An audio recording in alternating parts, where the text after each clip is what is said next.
Hey guys, welcome to the next episode of the Logical Charts. Today we are going to be seeing a critical concept in days 1. Let's say there is a breach of a condition in relation to a long-term loan before the balance sheet date. So let's discover the scenarios that would get triggered because of this. So let's say there is a breach of condition due to which the loan becomes repayable on demand. In such a scenario, the loan could be reclassified from non-current to current. Let's take the second scenario. Let's say the entity after the breach requests the lender for the grace period.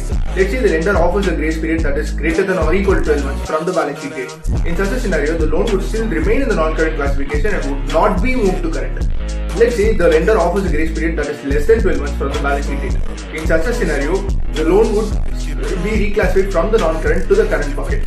Let's say the entity has actually not committed a breach and let's say the entity anticipates to commit a breach. In such a scenario, the classification would still remain in non-current because the entity has not even committed the breach for it to be triggered to a current classification. Let's take the last and the final scenario. Let's say the entity after the breach informs the lender about this. Let's say the lender, as a consequence of the breach, tells that he will not demand it immediately, and he tells this before the balance sheet date. In such a scenario, the loan would still remain in non-current classification.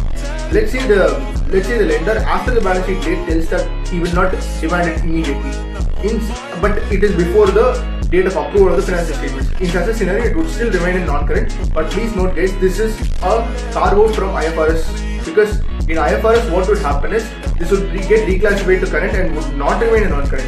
And the last and the final scenario.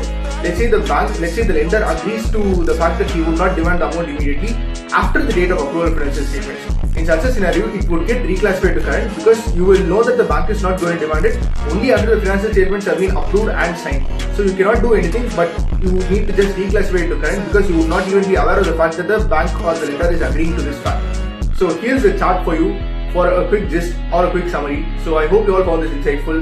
For more logical charts, do hit that subscribe button. Keep learning, keep growing. Thank you so much. Cheers.